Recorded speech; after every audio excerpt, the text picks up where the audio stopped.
Hi, can you hear me? I'm Ellen Shumsky.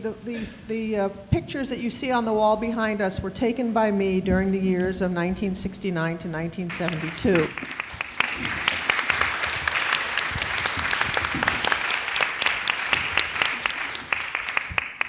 And I heard about this event rather late in the process of putting it together, and I don't have a prepared speech or reminiscence about the organization, but I thought I would talk rather personally about how I came to participate in this incredible period of time and revolution and what it meant for me in my life. And I think it's probably representative of what it's meant in a lot of people's lives. I had been active, as many people had in the 60s, in the anti-war movement. And I had done my share of marching and participating in progressive activities. And I was a school teacher at that time. I was out in the gay community, and I was closeted in my professional life as a school teacher, as most people were, as everybody was at that time. It was unthinkable not to be, really. In 1967 or so, I started studying photography with my brother-in-law, who was a professional photographer in the south of France. And in 1968, I went to France on my way to study with him, and I was in France in May of 1968 when there was a uprising of the students and the workers, and there was lots of action in the streets, and it was a very, very dangerous but exciting time, and I was there and I started photographing it.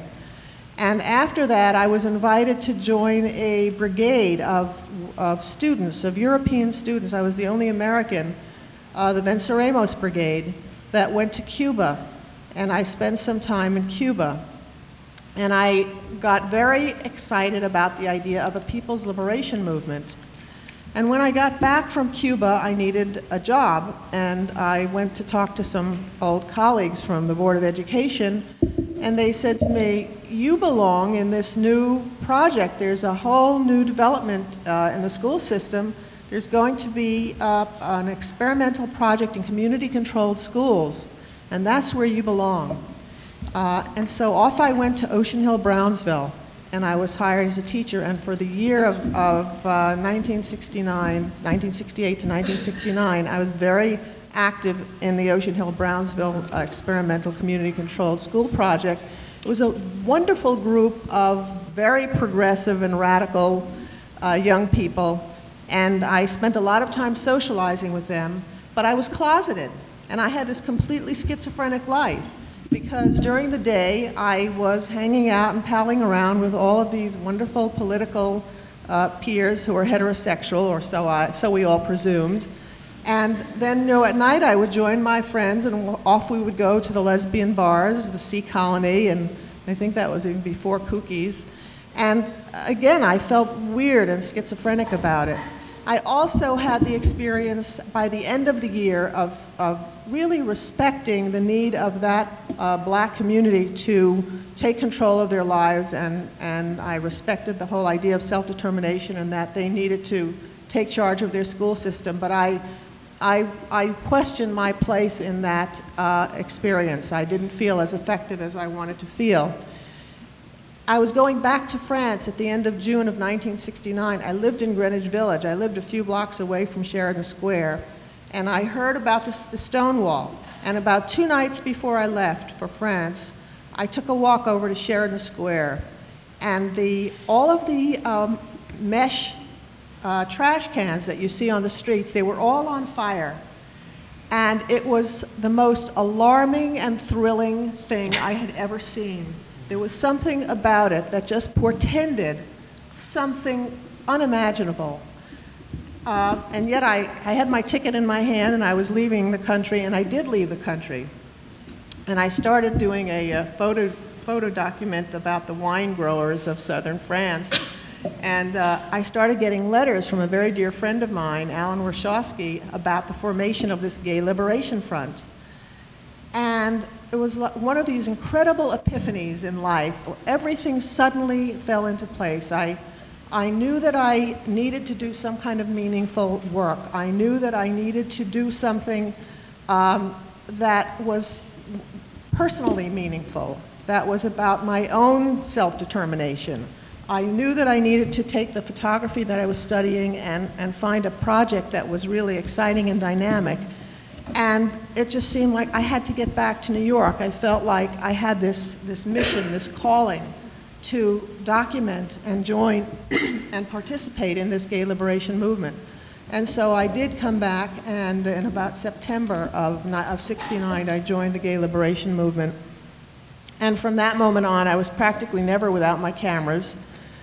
And it was the most amazing experience. I feel, along with Fran and Perry, that these years in the movement really made a person out of me. They gave me a sense of pride.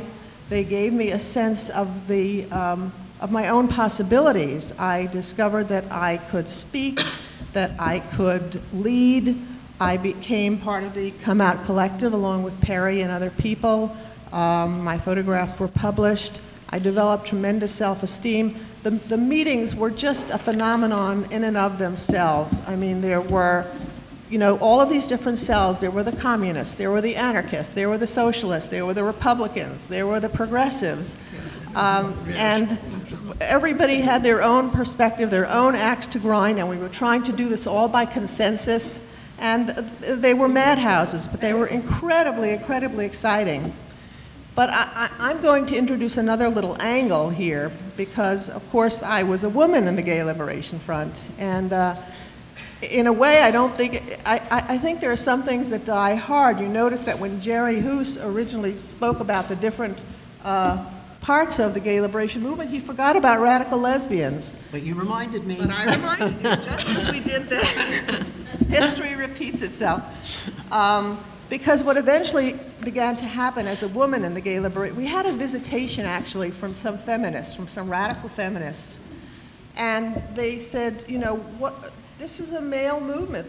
When you listen to what's happening in this audience, you're all men fighting and arguing with one another, and what does this have to do with you anyway? And so the women started meeting together separately, and we started to feel like, yes, you know, there was something that was not quite right here, that we needed to sort of have a women's arm of the Gay Liberation Front. And for a while we did have the Gay Liberation Front women's group.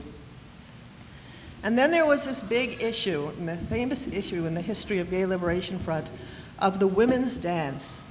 The women decided that we were tired of the dances that Gay Liberation Front were sponsoring. We felt that they were male-dominated, that they had a male sensibility, that it was all about bodies bumping and grinding in dark, sweaty spaces, and that this was disgusting. Actually, what I talked about this a few years ago to a bunch of young people in the Lesbian History Archive, a bunch of young women, and they said, well, what's wrong with that? Well, that sounds great. But at that time, we found it very male and offensive, and we decided we needed to have women's dances, and we wanted to take part of the treasury and use it to sponsor women's dance, and the men objected. And this was a big rift in the organization, because the women, we took it. That's it. We didn't consensus it. We just took the money and ran. And, liberated it. You liberated it. Right. And we sponsored the first, and this was the first ever all-women's dance, that, to our knowledge, anywhere.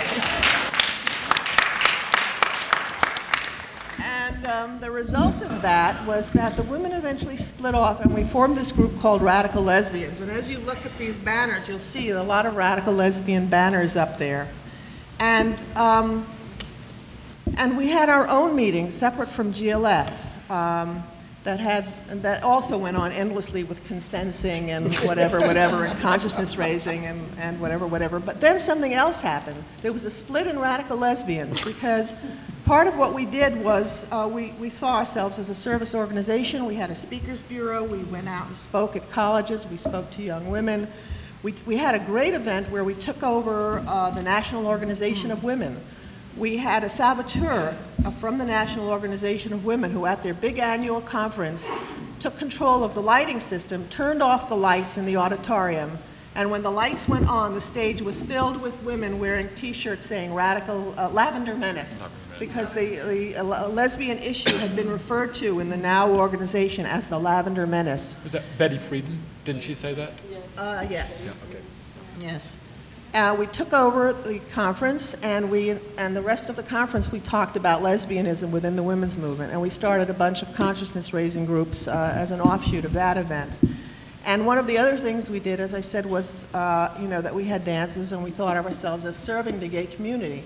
But as we developed our feminist awareness, we started to say, well, wait a minute, here we are serving the lesbian community. That's all we ever do. All women ever do is serve people and serve people. What about ourselves? We don't even know who we are.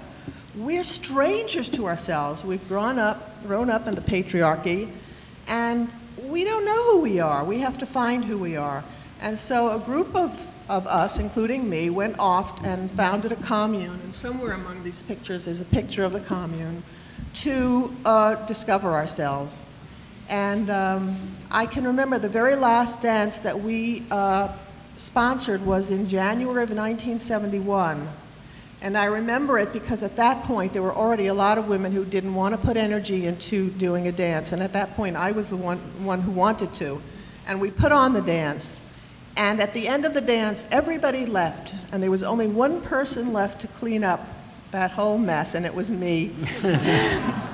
And I learned something very important. I thought, how am I ever going to clean up this mess? And I learned that you clean up a mess one beer can at a time. And it took me all night long, but I got it cleaned up. And that was the end of that. And for the next couple of years, we were a commune, and and it was part of my education as a human being. I learned auto mechanics, I learned construction, I learned home repair, I learned bread baking, I learned gardening.